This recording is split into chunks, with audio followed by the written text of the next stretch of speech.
देखिए, अगर आप गौर से देखें तो हर 2-3 महीने पे विपक्ष या गैर भाजपा शासित राज्यों में इस प्रकार की कवायद शुरू होती है। बीते दिनों में महाराष्ट्र में चल रहा था, मध्य प्रदेश तो कोरोना काल में ही फिजिकल सोशल डिस्टेंसिंग की धज्जियां उड़ाते हुए जो हुआ, जो बना, हम सब ने देखा।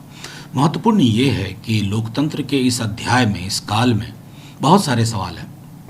पार्टी के लिए भी सवाल हैं, कैसे आप अपने मैंडेट को समेटते हैं। लेकिन दूसरा सबसे बड़ा सवाल तमाम गैर विपक्ष भाजपा दलों के समक्ष है कि अब आप जब चुनाव में जाएं तो सिर्फ सरकार जीत के बाद सरकार ना बनाए, सरकार बचाने की हरदम कोशिश करनी होगी, क्योंकि आपकी आधी ऊर्जा वहीं जाएगी। क्योंकि एक मेजॉरिटेरियन पॉलिटिक्स का, सिंगल पार्टी मेजॉरिटेरियन पॉलिटिक्स का जो तेवर मैं देख रहा हूँ, वो संसद के गलियारों से लेकर के विधानसभाओं में और चुनी हुई सरकार को डिस्टेबलाइज करने में, मेरा मानना है कि आज जो भी पार्टी ताली बजा रही है, प्रसन्न हो रही है कि पताका उनकी फहर रही है। हमने ऐसे दौर बीते 40-50 साल पहले भी देखे थे, 40 वर्ष पहले भी देखे थे। सनद रहे, रथ का पहिया घूमता है, आगे भी पीछे भी। ये मैं समझता हूँ एक संदेश होना चाहिए स्वस्थ लोकतंत्र के लिए, जिंदा लोकतंत्र के लिए, सबके लिए।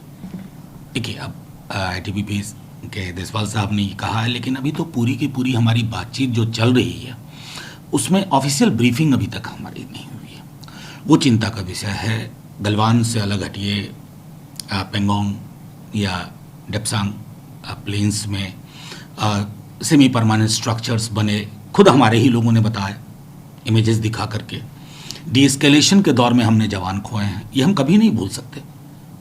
आने वाले कई वर्ष तक हम नहीं भूल पाएंगे वो बर्बर हत्या जो शहादत में हमारे जवानों की तब्दील हुई। ऑफिशियल जो वर्जन पाकिस्तान चाइना के आ रहे हैं उसमें इतना विरोधाभास है, वो चिंता का विषय है। और मैं बार बार कह रहा हूँ कि चाइना के बरक्स हमें कुछ नहीं करने की ज़रूरत है। उनकी गन बोट डिप्लोमेसी का जवाब हमें उसी तरीके से देना होगा। और एक बात याद रखनी होगी कि जैसे हमारा एक रॉबस्ट नो नॉनसेंस पॉलिसी एक दूसरे पड़ोसी के लिए है, चाइना के संदर्भ में भी हमें उसी तरह के एक समग्र चिंतन के बाद उस तरह की पॉलिसी अख्तियार करनी होगी। क्योंकि अलग अलग सेक्टर से जो खबरें आ रही हैं वो चिंताजनक है। और इसलिए मैं बार बार मांग करता हूँ कि जो हालात हैं, हमें एक संसद की फौरी तौर पर बैठक बुलानी चाहिए, ताकि एक एक चीज़ पर कि अप्रैल प्रथम सप्ताह की पोजीशन से हम कितने दूर हैं, कितने पास हैं, वो जो प्रस्थान बिंदु हो, वही प्रस्थान बिंदु होना चाहिए।